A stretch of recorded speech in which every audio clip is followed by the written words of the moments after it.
Good morning, everyone, and very nice to see all of you. Hi.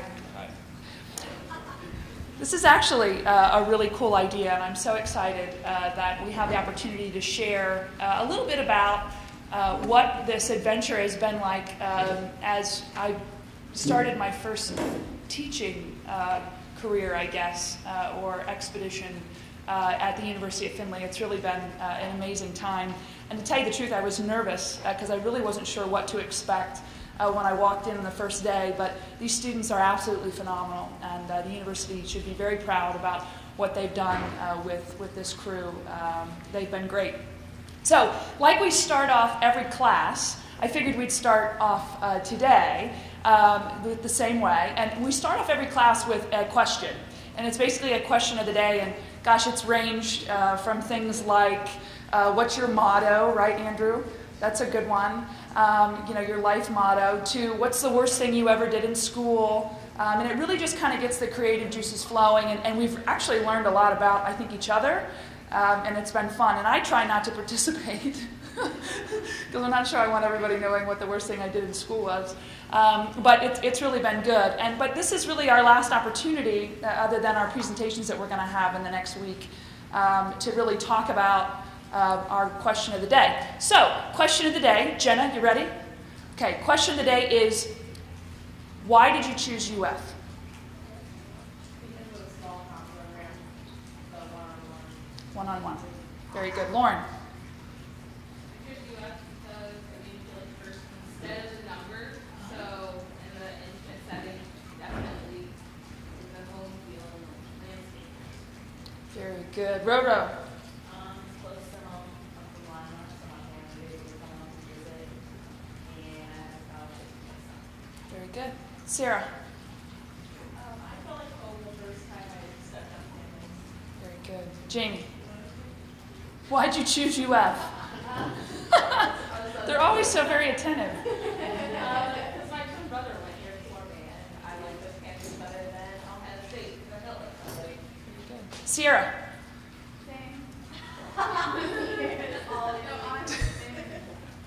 Jess? Why'd you choose UF? Because it wasn't too far away from home, but it was far enough away to do it with my parents. Very good. Andrew? Because it was close to home and I could teach. Very good. Stephanie, in the back. It felt like a home away from home. Very good. Very good. Dr. Sears? Because it represented a great challenge. And I'm interested to note that most of your students chose UF to stay in their comfort zone. Right. It felt like home. Right. Very good. Very good. Sarah?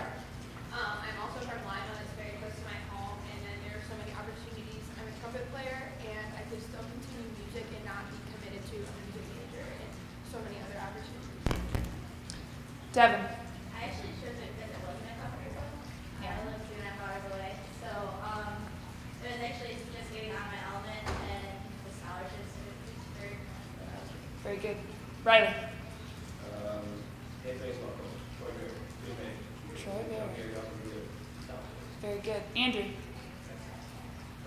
Oh, you already went. That's right. Dr. Masser? Why UF? I was really impressed by how engaged the community was in the university and how engaged the university was in the community and because I wanted to work for that. Oh, very good. Dr. McCandless, you're up. It was best I left New Jersey. That's And they it, were huh? happy here. Yeah, very good. Beth? There's some really cool people that live here. Yeah. And it, like everybody else, it feels like a nice little comfort zone, but it's a family. Yeah, very good. Anybody else want to contribute? Ann Spence, why'd you choose UF? Because it gives you the opportunity to come home. To come home. Very good. Very good. All right, well, very good. Anybody else that wants to contribute? We're all set, ready to go? All right. Well, the class was basically, about leadership. And we spent a good portion of the class discussing the chapters in a book. It's nothing too phenomenal, but Kendall Stewart's a guy out of the Southern Ohio Medical College. It's in the middle of one of the most depressing areas of the state of Ohio. They have a huge issue with prescription drug abuse and those types of things, but it's one of the best places to work in the United States. And it's because of the culture that they've actually put in place at SOMC. And a lot of it has to do with Kendall Stewart. And so he's an inspiration to me. And anytime I get a chance to listen to him or read something from him, I do. So that's why I brought it with me to class. And basically the book was set up in 3 different areas. And the chapters were centered around personal development as a leader.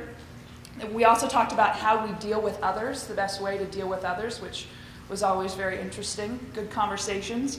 And then barriers to excellence. So before we get started here, because I really want to highlight the students, because I think that's really what our purpose is here as educators. And even though this is a short-time gig for me, I've embraced it and I really enjoy the students, excuse me. Lauren, give me something under personal development that we talked about. Personal development, being open to criticism. Okay. Preparing yourself for that. Very good. Sarah, give me something underneath dealing with others, a subject matter. How they're dealing with conflict. Like you have to hear the story and take into other people's opinion into consideration instead of just only hearing your side of the story. Jamie, give me another one, dealing with others. Confronting people. Confronting. It's similar to conflict, but it's the one thing that we avoid a lot when we need to develop a team with confronting. Right. Sarah, why do we tend to not want to confront others? We don't want that to affect the whole team. We don't want to affect the relationship we have with them. We don't want to necessarily push someone out. Roro, give me a barrier to excellence. Negative attitude. Negative attitude, very good. Sierra, give me another one. Very excellent. Yes. You said conflict, criticism, negativity. Not stress. Yes. Yes. And then what's the best way to deal with stress, Sierra? Knowing what stresses you, how to deal with it. Very good. Well, really, if I could just give you kind of another idea of how class kind of operated throughout the semester. We had teachings from the book. We had this book. We also dealt with Meg Whitman's book. And then we also looked at Profiles in Presidential Courage from Chris Wallace, where we took a look at a few different presidents and their moments in leadership and what defined them as courageous individuals and really what defined them in their presidencies. We had a ton of class input, ton of class participation, right, Jess? We also used a lot of pop culture.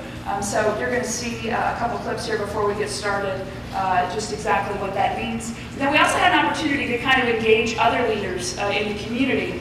Chris Ostrander from Cooper Tire, Dwayne Jebbett from Romark.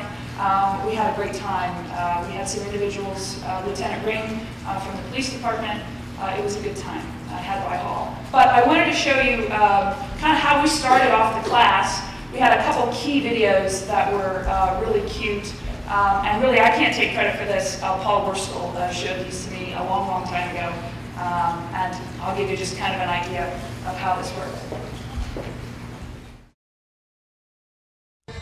If you've learned a lot about leadership and making a movement, then let's watch a movement happen start to finish in under 3 minutes and dissect some lessons.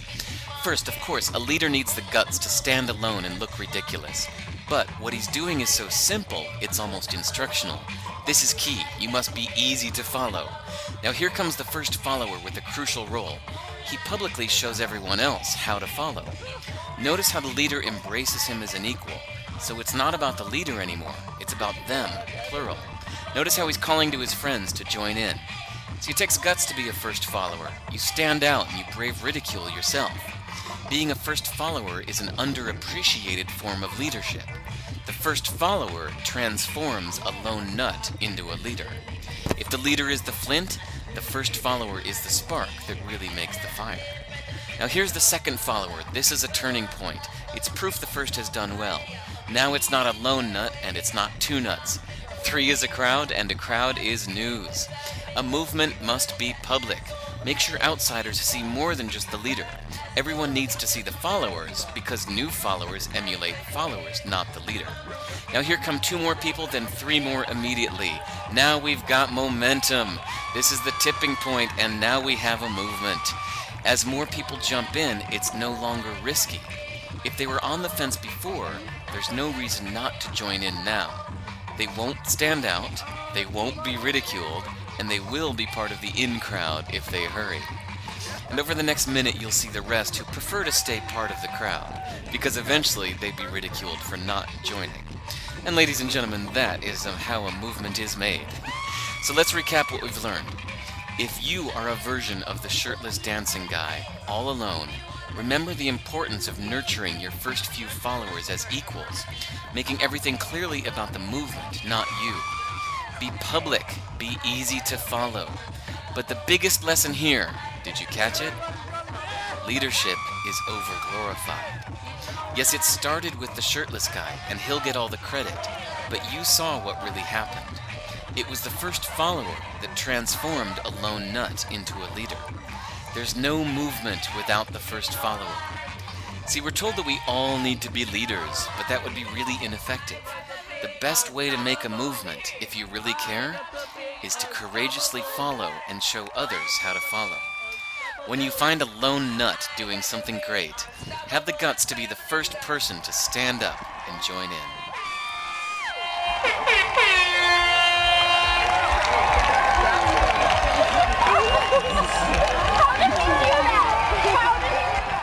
Well, at the beginning of class, I gave what my little dissertation on what I thought leadership was, but asked each of the students, and really didn't prepare them for this at all, and asked them to each come up and give 2 to 5 minutes at that point, maybe 2-minute speech on what you felt leadership was. And for the most part, I think everybody was pretty comfortable with it, and it turned out pretty good. But it'll be interesting. Our final project for the semester is actually, they are using everything that we've learned in class to talk now about what leadership is and how to be a good leader. And so that's kind of what we have today. We have a small sampling of students in the class that are going to give you a presentation about what they feel leadership is. And I think we're going to start off with Sarah Foltz, right? All right, well, come on up.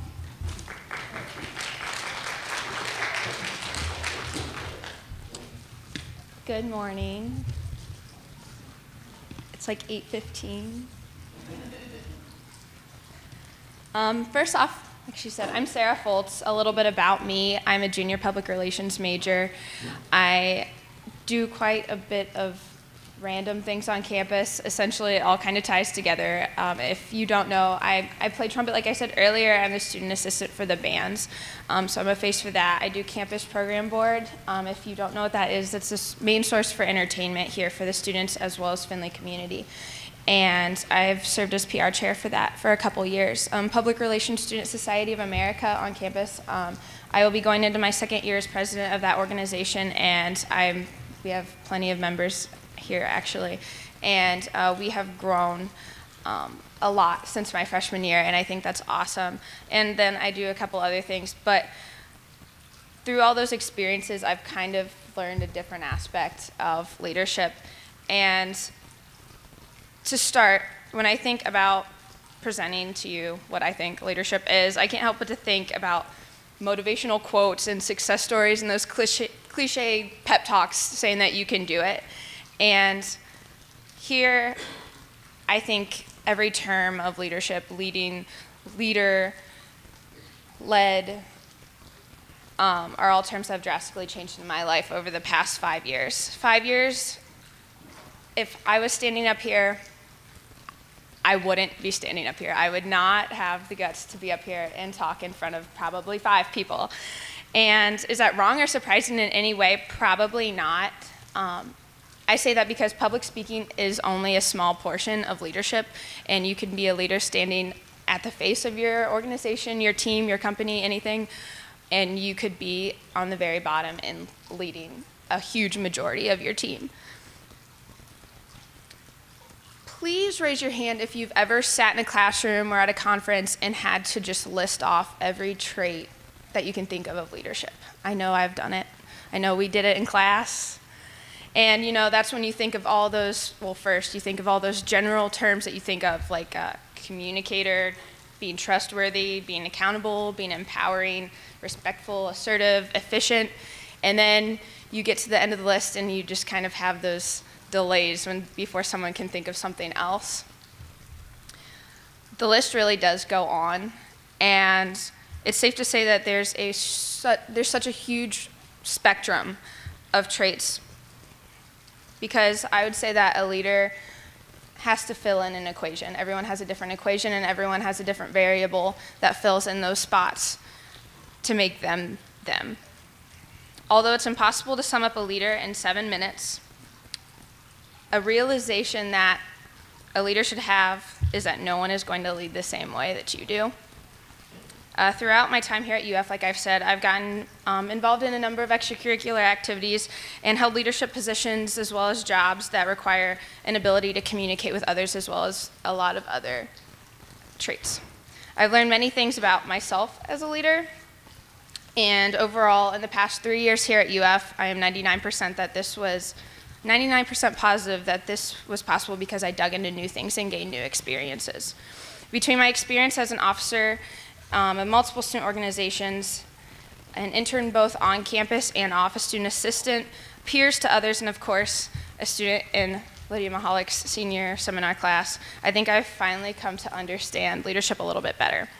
Much like my resume, which is a moving document, leadership is an ongoing project. Each equation we have reworked, and with that said, we will never be able to present a final piece. In a way, one's leadership style is very flexible. Consider this. As a leader, it's important to accept feedback as well as reflect on our mistakes. In a group setting, the leader should be able to take a stand and represent the entire organization in any issue, and reflecting is necessary just to adjust leadership for the better. On the other hand, leadership is a delicate thing.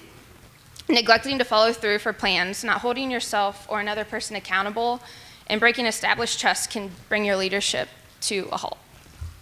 At some point in the past 3 years, I learned two things that have been more important to me than anything else when leading others. Have the drive. This is an umbrella of many, many aspects of leadership, and I want to specifically touch upon the fact that each and every team has a mission, a purpose, and a goal. That mission has to be known, and each person on that team has to have the drive to reach that goal.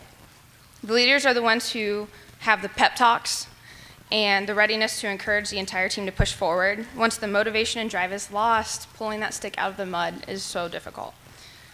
But the second thing is having ownership. If I didn't own each and everything that I put my time and energy towards, each job would suffer. Each team that I'm on wouldn't be as strong as they could be. And that's the same with every other member. The one who fails to own the organization, company, team, and so on, will bring out the negatives.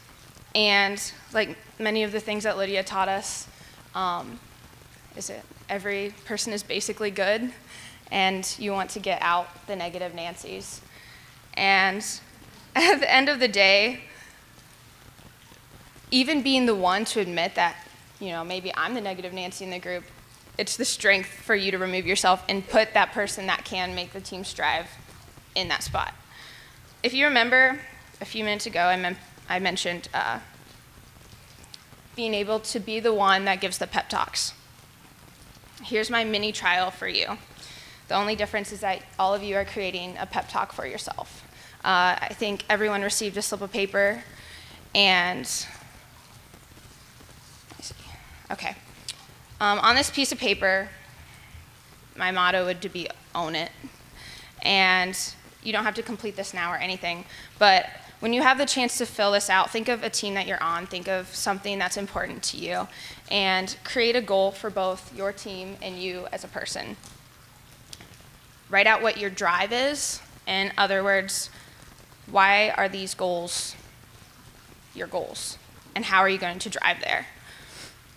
Why is this important? Lastly, under own, write how you're going to share this with other people, how you're going to own this, and how you're going to tell everyone else why this is important to you. And lastly, with that, I want to leave you with a video. And I'm sure probably, I'm hoping maybe like 50% of you at least have seen this video already, but I think it's something that, I mean, you can't watch too many times. I think we all need a pep talk.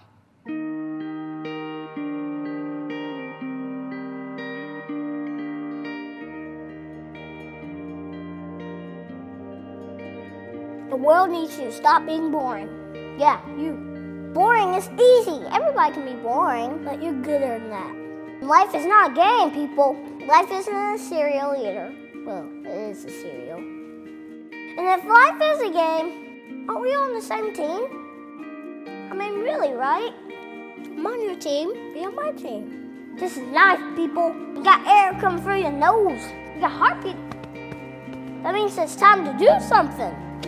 A poem. Two roads diverged in the woods, and I took the road less traveled. It hurt, man! Really bad. Rocks, thorns, and glass. My pants broke. Wah! Not cool, Robert Frost. But what if there really were two paths? I want to be the one that leads to awesome. It's like that dude Journey said, don't stop believing, unless your dream's stupid. Then you should get a better dream. I think that's how it goes. Get a better dream and keep going. Keep going, and keep going. Will Michael Jordan have quit? Well, he did quit. No, he retired. Yeah, that's right. He retired. But before that, in high school, what if he had quit when he didn't make the team?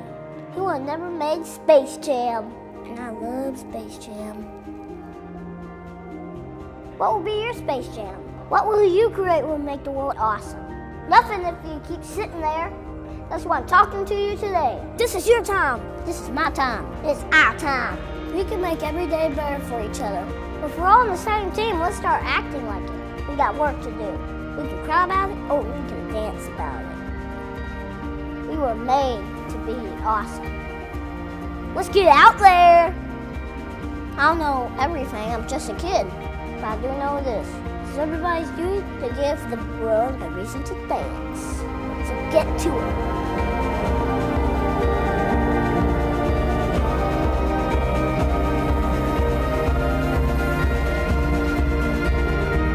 You've just been pep talked. Create something that will make the world awesome.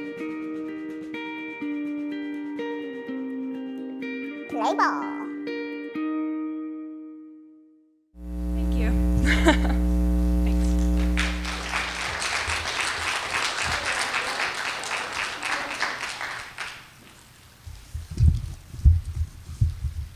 I'm overachieving right now.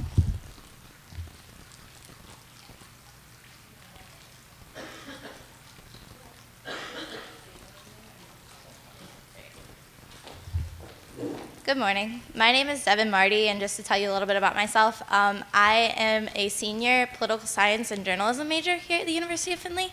I'm actually graduating next year, though, so I still have a whole year left.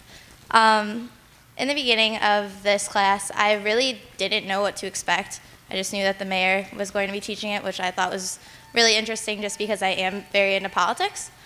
Around the couple first days, she asked us what we would define leadership as being. You can go ahead and hit the next slide. So what made a leader to me the very first day was what I said a leader was, is a leader is someone who is in charge of a group of people, an organization, and directs that group or organization to their goals. This is pretty much the basic definition of what everyone probably thinks a leader is. My initial reaction has changed quite a lot over the past 16 weeks. This is due mostly in part to what the mayor taught us in class and also to the two books that we read. She mentioned the first one, The Portable Mentor. It just basically we went through this during class, and a lot of the aspects of what really makes a leader is what we were taught. And then the other book that I read was the one that she just kind of mentioned that we should read. We didn't really go over a lot, but we did go over a little. It's The Power of Many by Meg Whitman. And for those of you who don't know, she is the CEO of eBay. And just researching a lot about this book made me find the book Lean In, which is also another book about leadership, especially women in leadership. And it's by Sheryl Sandberg, who is now at Facebook, and she's the COO of Facebook. And also a big part of what really taught me leadership was seeing it in person. When we went to Romark, we really got to see a very good side of leadership. Dwayne Devitt really showed us, he took the parts of the book that we were learning about in class and made them real. And the way that he did that, first when we walked through the door, two of my classmates, Riley and Jake, and I walked in, and they made a joke about us being there for a blood drive. So it was pretty funny because I hate needles, so I was freaking out. And I'm not here for that. But it was just a really nice atmosphere to walk into. Another way that they did this was their Vice President Rich was the one who gave us the tour of Romark. Walking through, a lot of their walls had quotes on them that were really inspirational, and I'm a big quote person. So you can go to the next one. This is just the experience that I got out of it was a lot of the qualities that I saw in leadership that I really liked that they portrayed. They shared advice right out of the book, and most of it was to make your business personal. That's also what I took out of Lean In, the book. It really is hard for people to get the straight line of this is my work and my career and then this is my home life, and I think to make it both of them work together, you really need to combine the two. They also told a story about how they could get rid of their weakest link, which is something that we learned about, except for they didn't really just eliminate the person as a worker. They told a story about an employee that was a general, I believe he was a manager in one of their groups in the corporation, and he wasn't doing a very good job at his work. So they actually put him on the line, and he was excelling a lot there. So they showed how you can make your weakest link an actual a strong link in a different place. They also talked about that anyone can have input that really contributes to a company. They told a story about one of their cleaning ladies actually becoming an employee for them and really being successful at it. Dwayne Devitt said that the CEO has some value, but they have the same value as the line worker, so you can get ideas from absolutely anywhere, which is something that I really took away from this class. They also really worked well together. Rich was actually mostly in Belgium for the past year, working on another company that Romark had, but when we were doing our tour, he knew every single employee's name, which was really awesome to me. He knew everything about them, he was talking with them. It just showed a lot of leadership that I admired, just knowing your employees. They also really got rid of any negative thoughts. And going back to the other two books, like I said before, making business your life.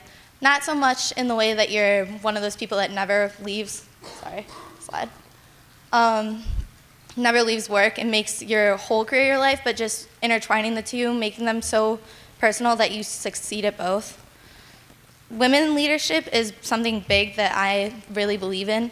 So it was really nice to have the mayor be a leader that obviously is a woman, I think. Yeah, no, I'm just kidding.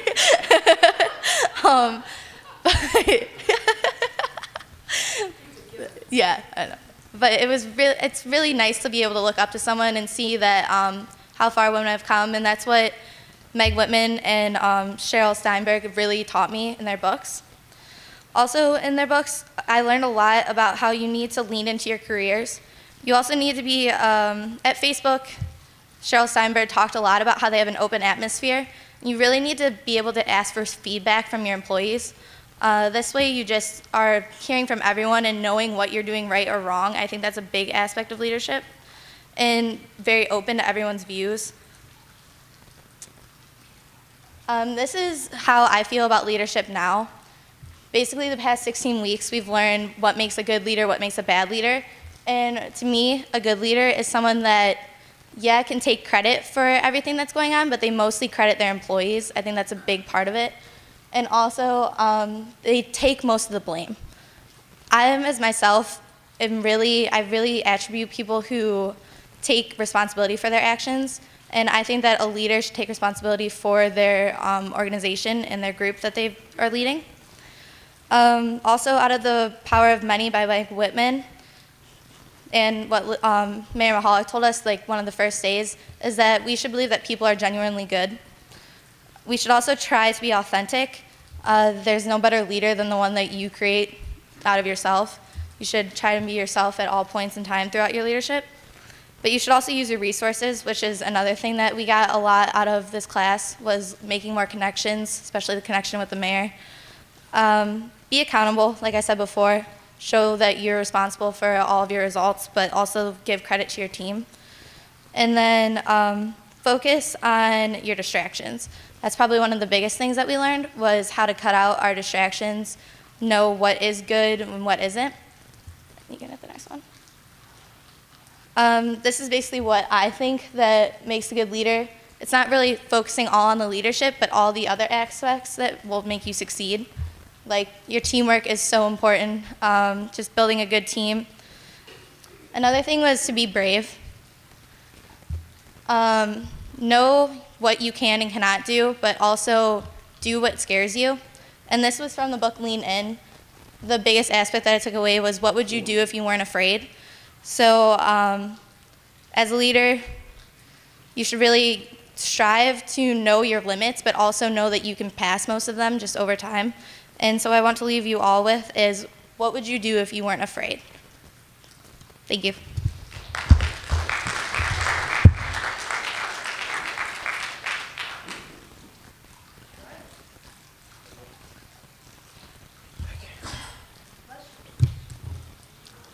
Hi, I'm Riley Christian. I am a senior journalism major. Is there a way you can take this off?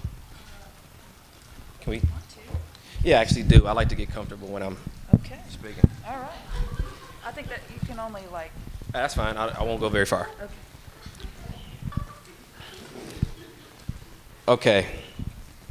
Well, what is leadership? Well, when I first got into this class, I think I hinted on it a little bit in one of our class periods. We came in, and actually Sarah talked about it a little bit in hers. We walk into class, and Mayor Mihalik asks us, write down every characteristic of leadership that you know. So we go in and we put up about, 30 things. Charismatic, good looking, well spoken. It's just the whole nine. And I'm like, okay, I remember the good looking part. So I'm like, that's all great, but how do you get these things to click at the same time? How do you get these things to come out of you? Leadership, I believe, is an instinct. And I believe we all have that instinct. Do we have any athletes in here? Anybody play sports growing up, in high school, in college, anything like that? Okay, great. Because I think you'll be able to relate to, when I say everybody, I think we all have that instinct of wanting to lead the masses. If there were any basketball players in here, you were that kid in your backyard shooting until 11 at night, screaming 5, 4, 3, 2, 1 at the buzzer. You drain the shot and you walk off to the side. That was you. You are imagining yourself in front of the crowd. And I want to get into a story of a friend of mine. I actually had to ask for his permission before I could, speak in front of everybody. His name was Derek Jones. Now, with Derek is like me. He's from the east side of Detroit, inner city kid. He grew up. Very good three-sport athlete. Now with Derek was a football player, but he wasn't the quarterback. He was a basketball player, but he was not the point guard. And he was a baseball player, but he was not the pitcher. Now, keep in mind that Derek was very good. He could have been the quarterback. He had an arm. He could have been a pitcher. He could throw in the mid-90s. He was just outstanding. But that's not how he wanted to do things. And he actually had a mentor who helped him out throughout his entire life. Actually, the mentor, when he was young, he had to be, I want to say he said he 8 to 10 years old. He actually left home from his family, his mom, his cousins, who all lived in one house, which I'll get to. He left home to go stay with his mentor. The deal was, you cannot come back to this family while I'm being your mentor. You can't come over here. The mentor really wanted to keep him out of trouble. The family, they weren't in the best of situations. They weren't very educated. what have you. So, you know, Derek, he's going through life. He's living. He's, like I said, he's a three-sport guy. He's just having a blast. He goes to high school. He's doing his thing. He goes to college. Everything's still well, but he hasn't seen his family. And I think it's a blessing in disguise. When I talked to him, him and his mentor actually had a falling out when he got to college. And Derek, he didn't really know what to do. I mean, he lived with his mentor his entire life. He says, okay, well, time for me to go home. Now, keep in mind, he hasn't seen, I mean, he's talked to his mother on the phone from time to time. He's seen her, but he hasn't spent a lot of time with her, cousins, what have you. He goes back. Everybody's pretty much still in the same space on the east side of Detroit. It has to be 12, 13 people living in this house, just a small shack. And he goes, and everybody, of course, they're thrilled to see him. They are pumped. They're like, man, this guy, look at you now. You're a grown man. Last time I saw you, you were a little boy running around, sneezing and making a mess. Now, grown man, he comes in suited and booted, looking good. He's ready to go.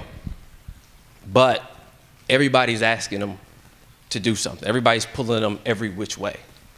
They're saying, hey, can you help me do this? What do we do? How do we get like you? He is still a college student. He didn't graduate yet. He has no money. So how does he help these people? He's like, man, I mean, of course he's telling them everything they want to hear, but he's scared out of his mind. And then he comes, you know, he comes to me. He asks me, well, what do I do? What do I say to him? And I actually knew his mentor. He was a baseball coach. He coached me, and he was actually a great guy to me as well. But I just told him, hey, man, you do what you feel is right, and you just try to give them something, or at least I would try to give them something to go on. What do you believe in? What are your characteristics of a leader and whatnot? Something that they can strive towards. And he ended up coming up with, the first one was, okay, being strong both mentally and physically. Then he said, if I could think of my favorite fairy tale, one with fire-breathing dragon, a princess, and I am the knight in shining armor. Whoever my significant other was, my wife was, I would treat her exactly like that fairy tale. And he said, have a strong faith, and then he ended up with, I have to be able to take care of my family. And I was like, that is outstanding. That is great stuff. You can go back and you can tell them that. I think they listen. But, of course, he's still nervous as all get out, but his instinct is now taking over. He's like, okay, hey, I have to do this. I'm not ready. They're looking up to me. I don't want to do it. I'm not in college, but here goes nothing. So he goes back in, and, oh, actually, before that, excuse me, let me take a step back. He says, will you go with me to the house? And I'm like, man, you want me to go to the east side of Detroit in the projects and to your house? Okay, I can do it, my man. And I actually said, I'll march beside you. And so the next day I get there, he actually titles his speech to his family, March Beside Me. It's like, okay, well, you stole my stuff. I should get coin for that, but that's okay. And I can't go through the entire speech, because actually I can't remember the entire speech, but he said, march beside me several times over just to get something in their head, and it was good. They were feeling it. It was, 13 people in the house. They were all feeling good. But I do remember the last 4 lines, because it rhymed. I thought it was great. He said, I could tell you in a word, but the day I speak of shall not be heard, least not by our mouths, but by our feet, as we march our way to the lives we seek. And they just, wow, everybody was in tears. I was freaking about to cry myself. I'm like, oh my goodness. I mean, he's doing everything that, actually he looked a lot like his mentor, to be honest. He's doing everything that a leader is supposed to do, even though he was not ready to step up. And I think that each and every last one of us, everybody in this room has that instinct, especially, and I was assured of that when I took this class. I just needed to know how to bring those characteristics out each and every day. And through this story, I think he did everything that I learned in class, everything that bravery, courage, every characteristic that was listed up there, he did it. And with that being said, I just wanted to share that story, and I think, you know, being a leader is an instinct that we all have. We just have to find a way to tap into it and use it for the greater good. Thank you.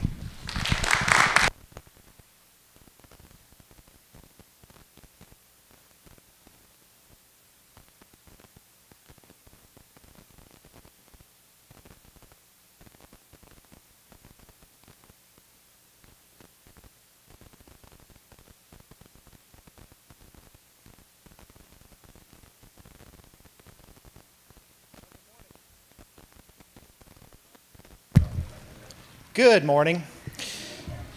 You know, when Lydia asked me to talk here today, I have to think that some of the other guys in the class probably thought, are you out of your mind?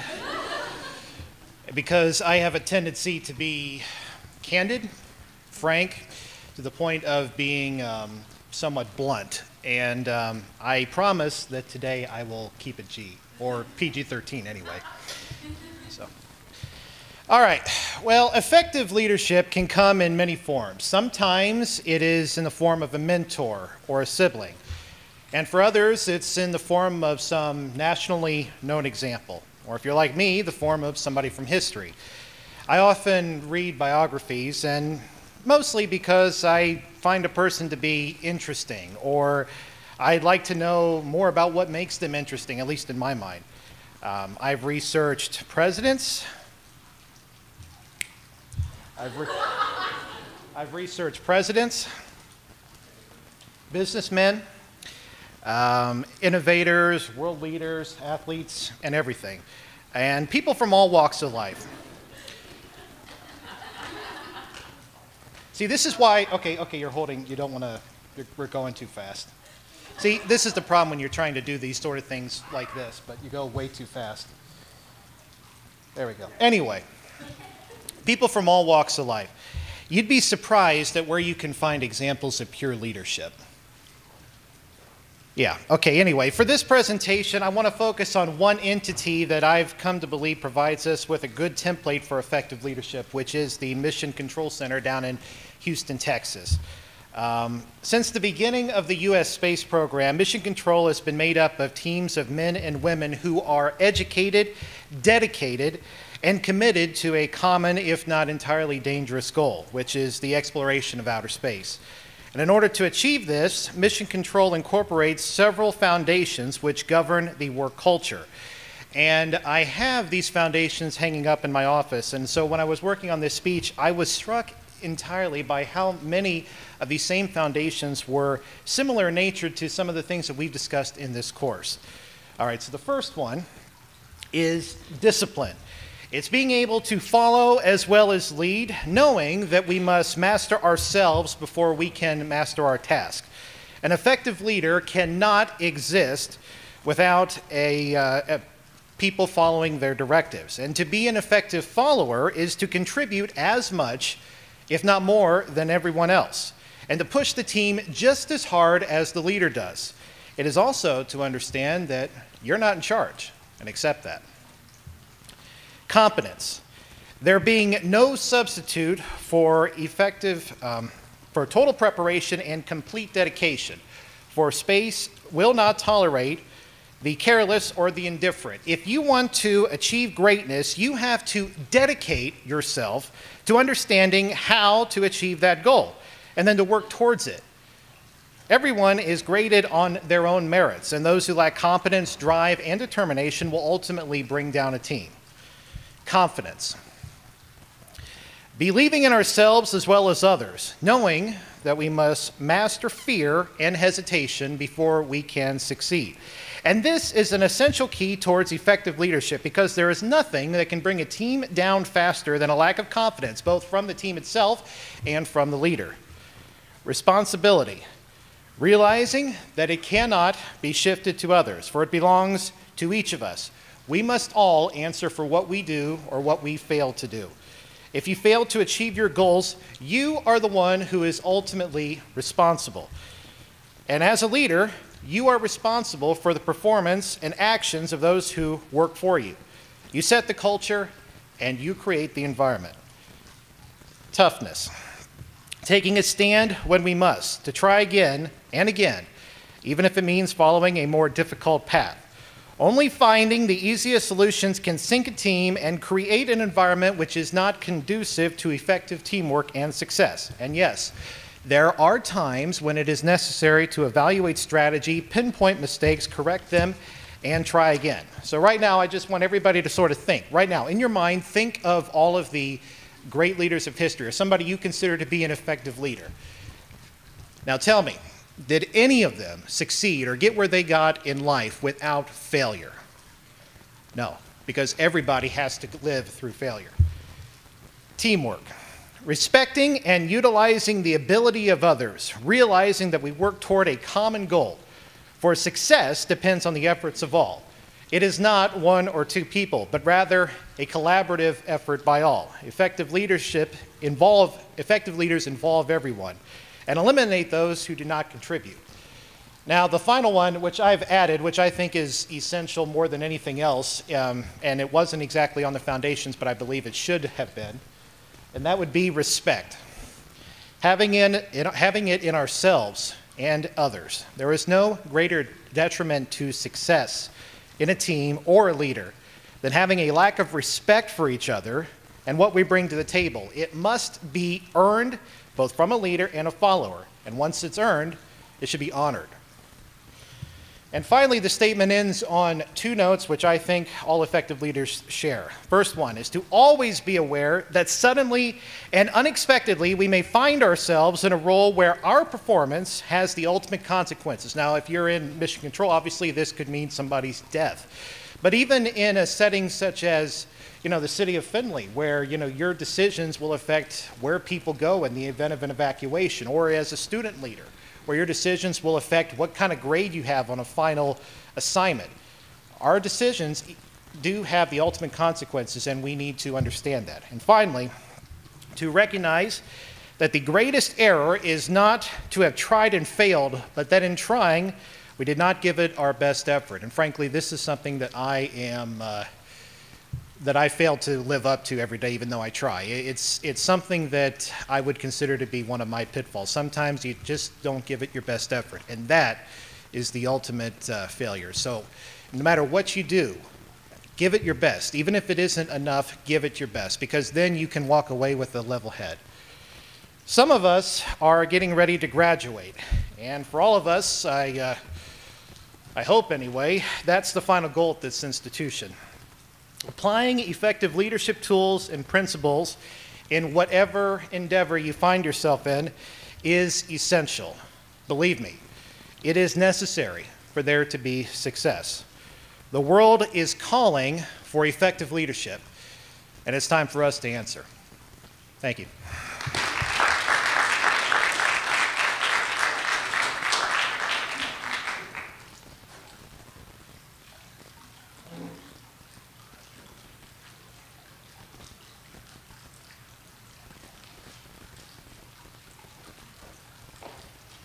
Okay, so the saddest part is that these are only 4 of the 15, 16 students that we have in class, and every single one of them would have given their best. And it's unfortunate that we only had an hour and 10 minutes to be able to present. Maybe it's something we could do on a whole day for a seminar, and they would be interested in doing that, but we only had enough time for 4. I really had no idea what to expect when I walked in the door. And I had a lot of folks who asked me, wow, I see you're teaching a class at the University of Findlay. And I'm like, yeah, because it's Findlay. And because if anybody from the University of Findlay asked me to do anything, I would do it in a heartbeat without hesitation. Because again, I've said this before, but you can't always control the timing of your opportunities, but you can control how you take advantage of them. And this was an amazing opportunity for me, and I learned a lot.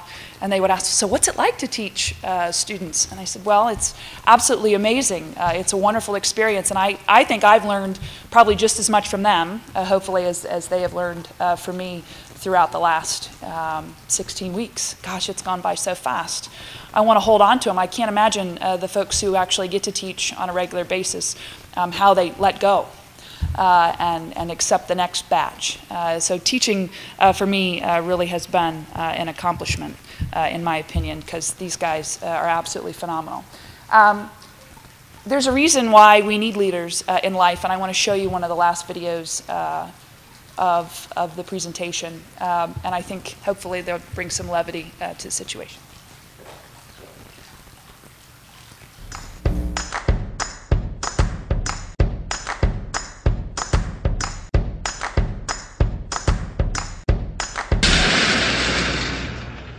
Whoa, that's not good. Oh, I don't need this. I'm already late. Somebody will come. Anybody out there? Do you have a phone? No. Sorry. Somebody! Hello? There are 2 people stuck on an escalator and we need help. Now, would somebody please do something?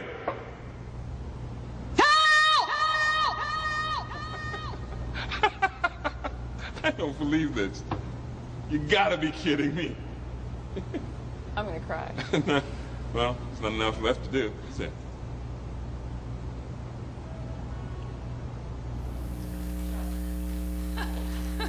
That's funny. We brought a lot of humor to class because it's how I deal with stress.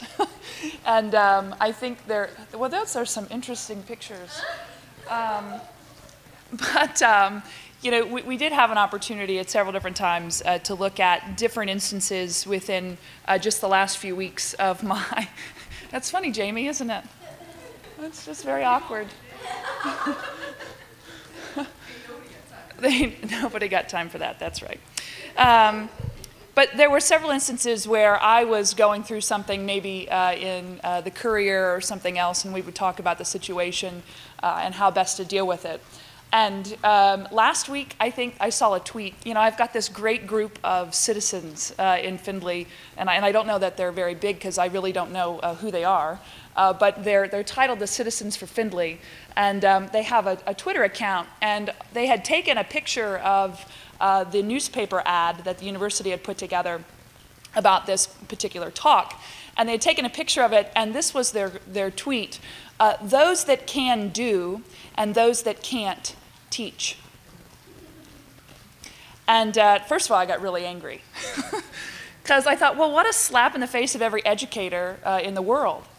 Because it's completely contradictory. But then, you know, we thought about, you know, criticism, right? And what's constructive and what's destructive. And really, we've talked a lot about adversity. We're going to have to click on the video, aren't we, Jamie? Don't click on it.